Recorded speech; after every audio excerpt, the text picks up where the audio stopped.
Good evening po sa ating lahat. Ituturo ko kung paano natin i-connect yung cellphone natin sa computer. Tapos yung computer i-connect natin sa cellphone. Na hindi na kailangan na bibili kayo ng gadget o wire na i-connect mo sa PC mo para ma-connect yung PC mo sa mismong cellphone nyo. Ganito lang po ang i-download nyo na site. Ito, letsview.com. Yan. Tapos download. Kung na-download na po siya, dito siya lalabas. Tapos i-open nyo siya. Kung na-open nyo na po siya, ito ang lalabas. Yan. Naka-download na po siya sa PC ko. Tapos kung gusto kong i-connect yung cellphone ko, dito mismo sa computer ko, ito. Yan. Nakakunig na po siya. Ang gagawin nyo naman, i-install nyo sa Play Store. Punta kayo sa Play Store. Yan yung Play Store ko. Yan. Tapos, i-click nyo yung, search nyo yung Let's View. Kung na-search nyo na po siya, click nyo yan. Lalabas, i-install nyo. Ang nakalagay dun sa green, install. Naka-install na po siya kasi sa cellphone ko, kaya naka-open na siya. Kaya na-connect na automatic dito sa computer ko. Kaya automatic na po siya. Ano naman kung gusto kong manood ng movie sa cellphone ko na lalabas dyan sa screen ng computer ko? Simple lang po. Punta kayo dun sa photos ng cellphone nyo. Yan. Pero bago pa yan, i-click nyo muna sa settings sa computer. Dito. Click nyo ito, settings. Tapos ang pipiliin nyo, ito yung cookie. Yan. Mas maganda ito eh. Mas maganda ito kaysa itong 720 o ito 1080.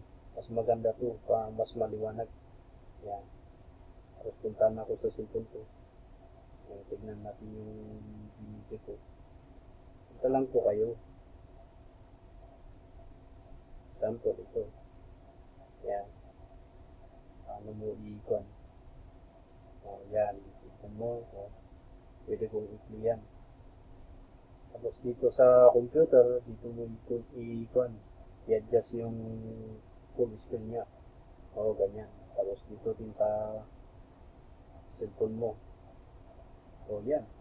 Hindi ka nang nanonood sa cellphone mo tsaka sa computer.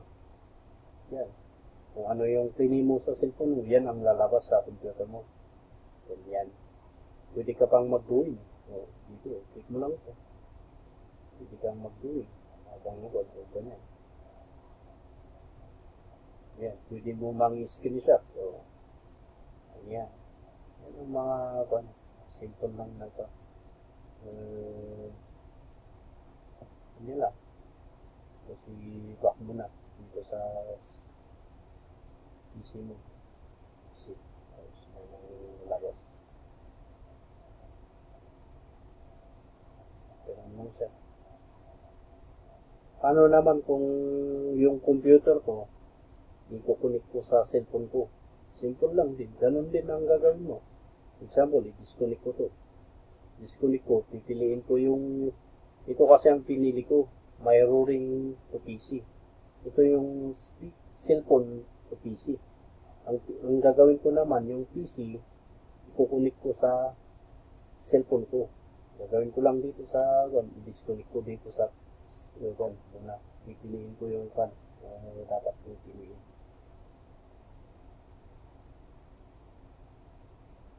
Ang pipiliin nyo po dito pala, yung computer screening mirroring. Yan ang pipiliin nyo.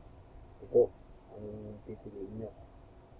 Pero sa cellphone nyo po i-connect. I-open nyo muna yung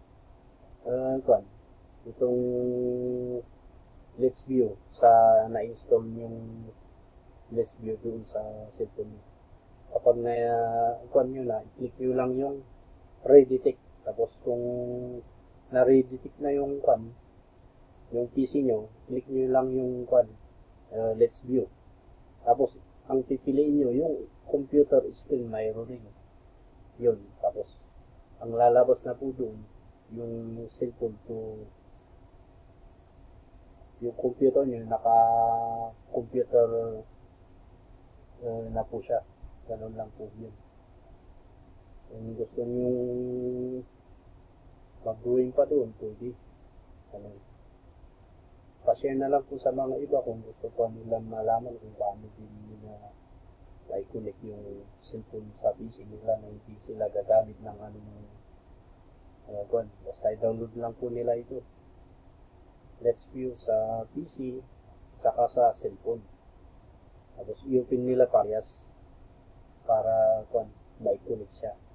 Na hindi na kailangan nila na bibili pa ng mga gadget na pwede nilang i-connect sa cellphone nila sa computer. Maraming pong salamat at pasyon lang po sa mga iba. Salamat.